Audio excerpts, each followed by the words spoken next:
नमस्कार शेतकरी मित्रांनो, बळीराजा कृषी फार्ममध्ये आपलं स्वागत आहे. शेतकरी मित्रांनो, सध्याच्या या ढगाळ वातावरणामध्ये आपल्याला कांद्यासाठी जी फवारणी घ्यायची आहे, तर त्यामध्ये आपण जी फवारणी घेणार आहोत ती आपण फवारणी बघणार आहोत. शेतकरी मित्रांनो, त्यासाठी आपल्याला कीटकनाशक म्हणून प्रोफेक्स सुपरचा वापर करायचा आहे. प्रतिपंपासाठी 40 ते 50 ml घ्यायचं आहे.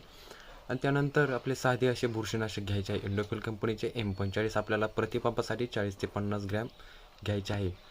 आणि त्यामध्ये आपल्याला बायर कंपनीचे ॲम्बिशन ह्या टॉनिकचा वापर करायचा आहे. त्याचा वापर आपण 40 ते 50 ml प्रतिपंपासाठी वापर करायचा आहे. आणि त्यामध्ये आपल्याला साधे एखादे असे स्टिकरचा वापर करायचा आहे, जे प्रतिपंपासाठी आपल्याला 10 mlचा प्रतिपंपासाठी वापर करायचा आहे स्टिकरचा. शेतकरी मित्रांनो, सध्याच्या ढगाळ वातावरणामध्ये आपल्याला साधी अशी ही फवारणी करायची आहे, जेणेकरून आपल्या कांद्यांना करपा मावा हा पडणार नाही. धन्यवाद शेतकरी मित्रांनो.